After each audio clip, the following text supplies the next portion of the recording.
Weird, huh?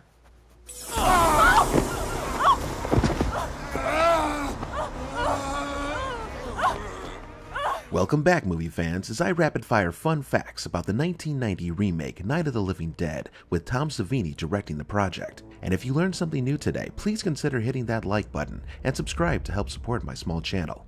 Now sit back and enjoy. This remake came about because of the infamous copyright mistake with the original, which led George A. Romero seeing little in the way of profit from such a sleeper hit. He had won a lawsuit against the distributor, but they went bankrupt before he could collect any money. He was also worried that someone else might do an unauthorized remake, and when he had heard that 21st Century Film Corporation was interested in doing one, he figured he might as well get one going. Tom Savini originally wanted to start the film in black and white, and then slowly add color over time. At around 39 minutes, a female zombie can be seen walking through a field and hears the banging from the house in the background. This woman actually owned the house in real life. The producers wanted to use the location in the film and agreed to give the woman a small acting part in exchange. Columbia Pictures, who distributed this film, nearly distributed the original Night of the Living Dead in 1968. They wanted the producers to change the bleak ending to more of an upbeat ending before they distributed it. When the filmmakers refused to make the requested changes, Columbia decided to pass. The Mercedes driven by Johnny at the beginning of the film was owned by Tom Savini. Savini said it was his first car he bought after meeting with success, and it broke his heart to wreck it during filming.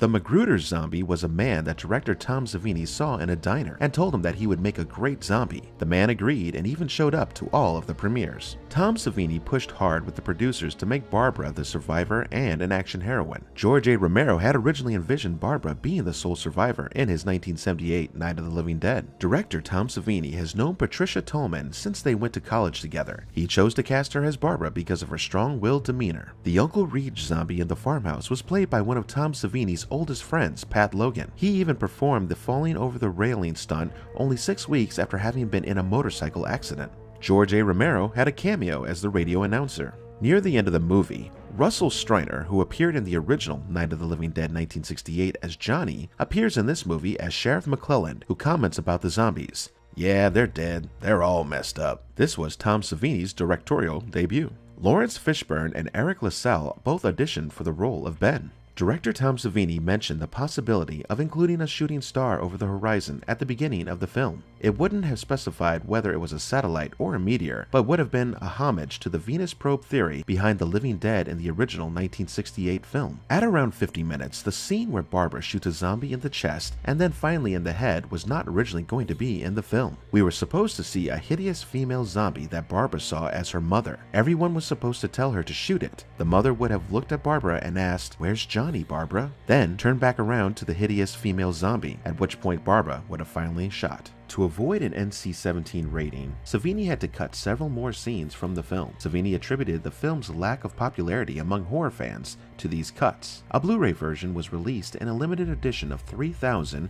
in October of 2012 by Twilight Time. Australian film distributor Umbrella Entertainment released a special edition of the film featuring a restored print alongside the 1968 original on Blu-ray in April of 2016. The autopsy zombie at the beginning of the film was not in the original script. It was added by director Tom Savini. The character of Tom, played by William Butler, wears a t-shirt with the Iron City beer logo on the front. This is the same drink consumed by the original Dawn of the Dead 1978 by the Redneck Militia, and is also the same brand of beer that George A. Romero's production company, The Latent Image, had produced a commercial for during their early years. The man who comes through the window after they throw Magruder out was a cab driver who Tom Savini took a ride from, and was hired to transport extras to and from the set during filming. Savini asked him if he wanted to play a zombie in the movie. According to Patricia Tallman, during filming, he briefly stalked her and kept channeling Bill Moseley by repeatedly saying, "I'm gonna get you, Barbara."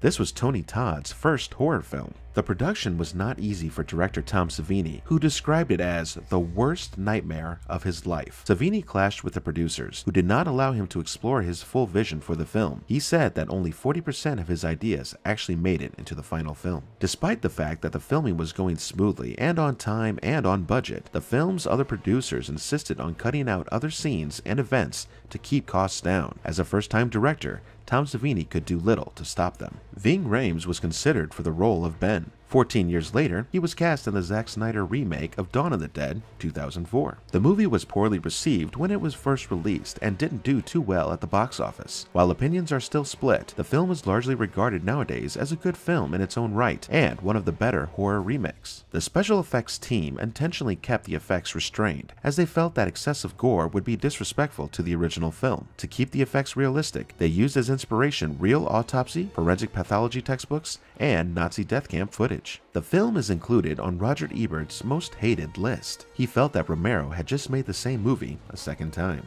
William Butler co-starred in the Friday the 13th Part 7, The New Blood, before his role as Tom. Savini was well known for special effects on the original and Part 4 of the Friday the 13th franchise. The scene at the end of the film where several zombies are lynched from a tree and shot at was in fact scripted in the original 1968 film, but was cut because of the racial tensions gripping the country at the time. When Sarah bites her mother Helen on the neck, blood splatters on a garden trowel hanging on the wall. This is a reference to the original Night of the Living Dead 1968, in which the daughter kills the mother with a garden trowel. Despite the obvious danger in the story being zombies outside the house, only one was actually killed by the zombies. Ben and Cooper are shot, Tom and Judy are blown up, Barbara survives, and Helen is the only unlucky one killed by her zombie daughter in the basement. As is tradition with most zombie films, the word zombie is never once used in this movie to describe the living dead.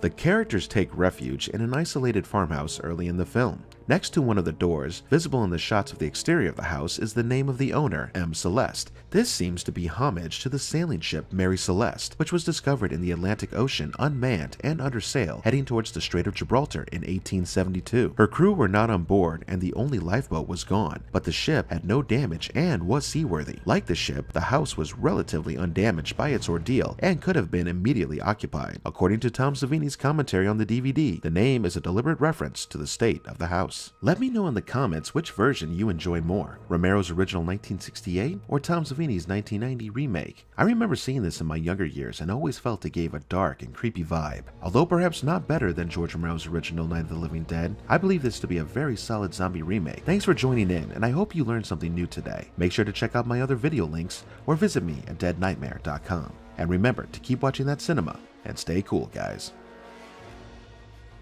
They're us. We're them, and they're us.